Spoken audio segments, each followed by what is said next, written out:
I have to teach a funny bone defensive driving school. Some of us have real jobs, Davis. You know, some of us have jobs that we are required to create money so that we can have money to, buy beer for the Super Bowl. True. And the answer to that is you're a hoser for having to work. You don't just have beer delivered to your house. I know. I don't do well. See, I'm not like you where I can be drunk 24 hours a day. Yeah. Which is a sweet gig, I guess. It works out. It goes with the lifestyle. You really should have saw him the other night when he got shwasted. We're talking white girl wasted. It was fairly impressive. He was being a dude. Is that what shwasted is? White girl wasted? No, white girl wasted is apparently crying to Taylor Swift. I was just, regular shwasted. So it was pretty all right. Thoroughly enjoyable. Taylor Swift. Yes. Yes, that is a thing. By the way. All right, so who's going to win it all? Seattle Seahawks. Yeah, everybody's just kind of jumping on the Seattle, but I think Indy, if they make it, it's going to take it. I think Andrew Luck's going to take it. About that, about that, no. About that. Being part of the whole supporter of the Seahawks, I remember when they were a horrible team. I remember we didn't even have our own football stadium. We used to go to University of Washington to go watch their games, and they were absolutely I actually terrible. saw the Seahawks play with Largent and Zorn and those guys in the Kingdom back when I was stationed at Fort Lewis. It was pretty awful. Really awful. Yeah, they're bad. And nowadays you actually... Roger Craig. Remember those days? Oh, yeah. Nowadays you can get a decent seat. Yeah. And then it kind of started once we started playing against the Steelers, and we actually went to a Super Bowl once, got our ass kicked. And did you guys win? No, we lost against the Steelers, yeah.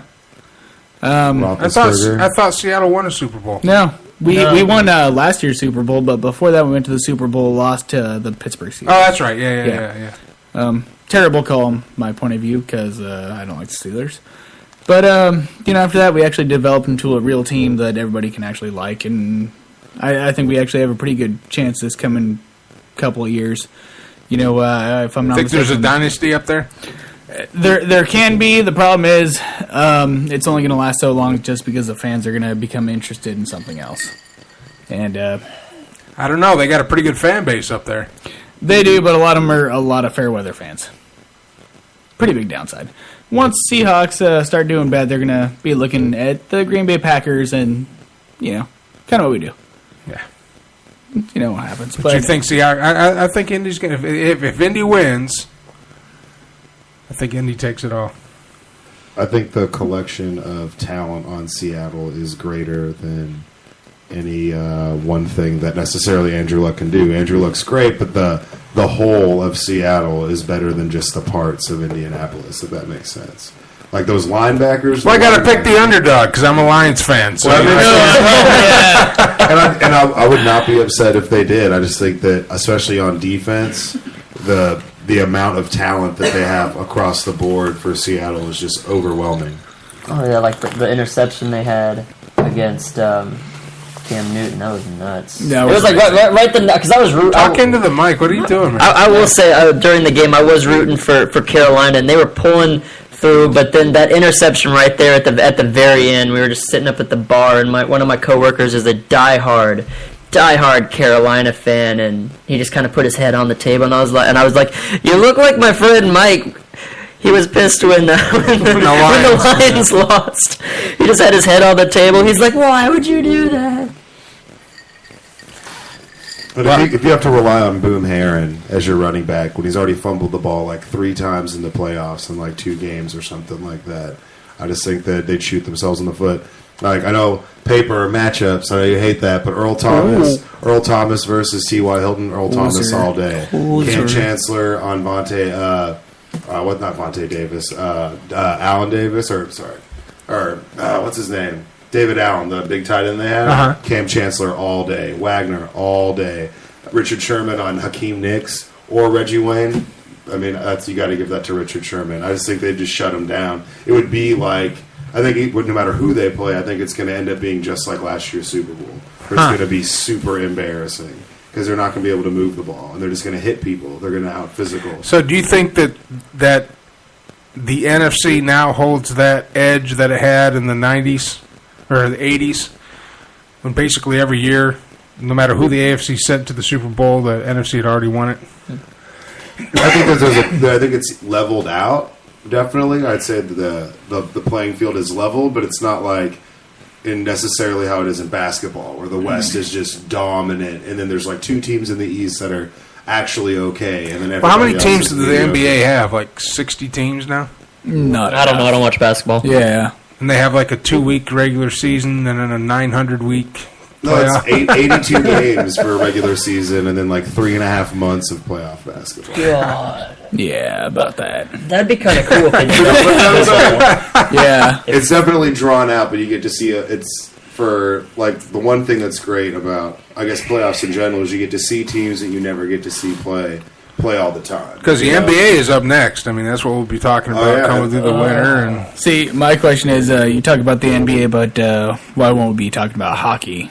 Very important game, too. no, we can talk about hockey too. Hockey's extremely important in my point of view. Just, I don't know, down here. Well, you and I like the same team. So Yeah, that's your kind of the team? bad Detroit Red Big Wings. Red Wing. Red Yeah, the Wing. Big Red Red Machine, Machine. baby. There we go. Can't beat it. The Russian team formed for the Olympics, and the Red Wings folded. Yeah, that was kind of the worst part of history ever. Because their whole team went. Now, on the flip side, talking about football here coming up to the Super Bowl. Now, the chances of Green Bay going and winning are very slim, gonna admit. But if they do you think it's going to be Green Bay, or do you think that will give the AFC a shot? That's very hard to say, considering Aaron Rodgers, he has my respect as an amazing quarterback. Coming up, I think he's on par with a lot of the greater quarterbacks that everybody thinks are the greatest people ever to exist in the history of ever. I mean, his leg is pretty jacked up. He managed to still play an excellent game, and him coming up to the Super Bowl, I think there's a pretty good chance that if we were to go, he will perform well, but will it win? I'm not going to say yes or no, but I mean, there's a pretty good chance, yeah. Rodgers will lead him to a Super Bowl, and it would be great.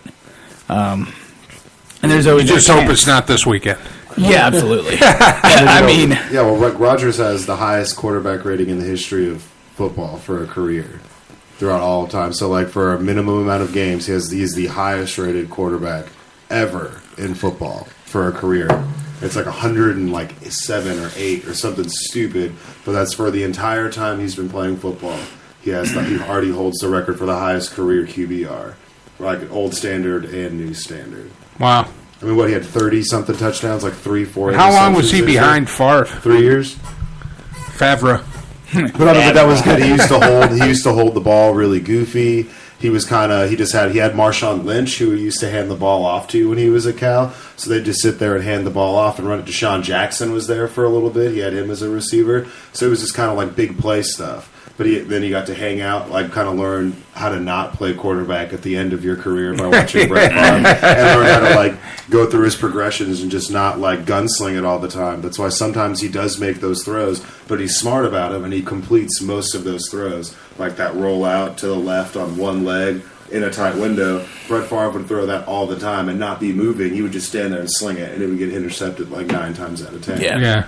And that's the difference between the two of them. He's so smart. He's not going to be the reason why you lose a game, whether he's healthy or injured or anything. He's not going to be the reason you lose a game if you have Aaron. Yeah, he's a good field general. Yeah. But Absolutely. Andrew Luck can be the reason you lose a game. Russell Wilson can be. Tom Brady normally isn't. And that's why. How far away do you think Indianapolis with Andrew Luck is away from taking it all? I mean, if they got a good shot this year. I think they got the best shot they've had since Peyton was there. I think that if they get a little bit bigger up on the D line, their D line's is getting old. They're young at the linebacker spots. They have Wheeler, they have Freeman, they have DeQuil Jackson, who they just picked up from the Browns. So they're young, but like on their front line, they have Redding. Redding was playing defensive end the same year that Julius Peppers went to the NFL. Like that's so, and then they lost Freeman, and then they have these other players who aren't necessary, who are young, but they have to like fill in that role. Like that first round pick they took from Florida State, that big German guy. They won a champion like Buren.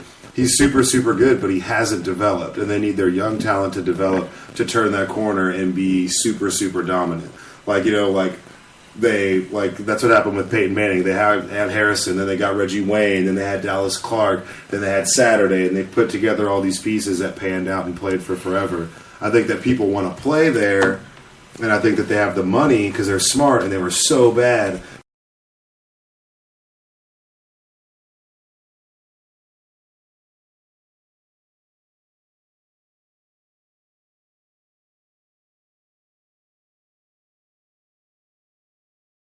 Touchdown passes. So he's won. Well, all the great ones have done that. No, that's what I'm saying. He just Favre, needs to keep, Montana. He just needs to keep turning the corner because you remember Aaron Rodgers in his first playoff game, sack, fumble, caught by Carlos Dansby, ran into a touchdown at the end of the game, and he lost them that game. But he doesn't do that anymore. So maybe Luck's gotten through his growing pains. I think that they're going to lose to the Patriots, and maybe that will be the last step in his. But they could go to the Super Bowl. I mean, Russell Wilson. That would be cool. Russell Wilson, but he has a Super Bowl, so you can't really say anything anymore. Well, Russell Wilson's an enigma.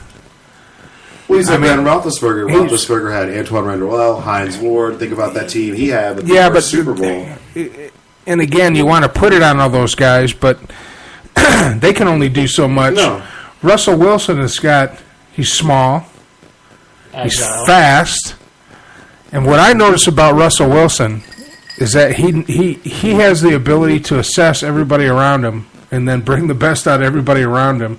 And then when all that breaks down, he can still get a couple of yards. And that's pretty cool for a young quarterback like that, who no one was talking about before he went to Seattle. I mean, he didn't come out of college like this great, like Andrew Luck did.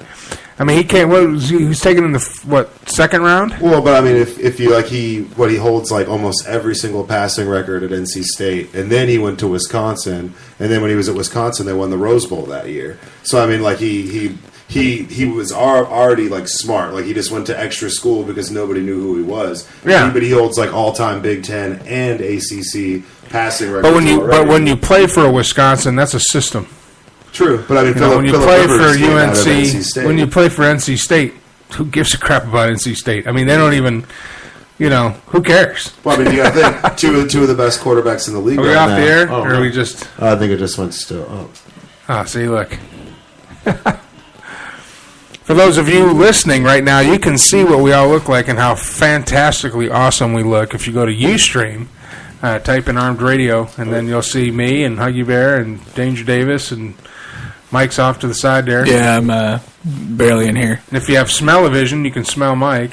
Yeah, I'm. You can smell our delicious beer. I most definitely smell like tacos as usual. But back to the NC State thing, I mean, Phillip Rivers used to hold all of those records, and he was drafted out of NC State and ended up being a good quarterback. So there's two top 15 quarterbacks out of NC State or the ACC. But no one ever talks about it. Nobody ever talks about it, exactly. Yeah. I mean, the only two players that you think of. Because they always drop 2 or 3 games during the season, so they're not at the top of the conference, but they're not real bad either. Well, I mean, it was like Manny Lawson, Phillip Rivers, Jericho Cotchery, and that was about it for that team. And we're a little late on our commercials here, so we're going to run a quick commercial, come back.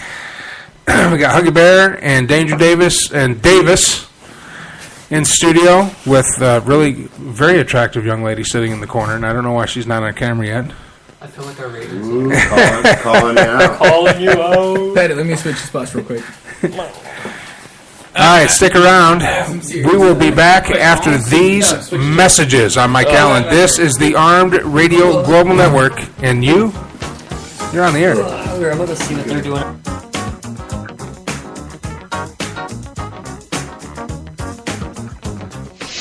Is your wife wicked hot?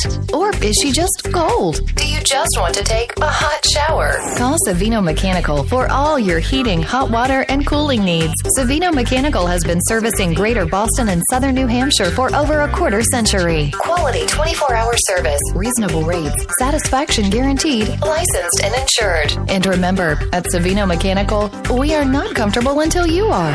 Call Savino Mechanical today at 1-855-624-4280. That's 1-855-624-4280. Savino Mechanical.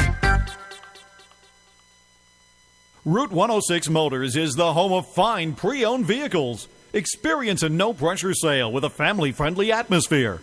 Route 106 Motors has been practicing the same simple philosophy of low prices for over a decade, and it has brought us great success. Recently, while other dealers are closing their doors, Route 106 Motors is expanding. We are a wholesale dealer, and we own the property and pay cash for all the vehicles. This allows us to sell to the consumer for a lot less.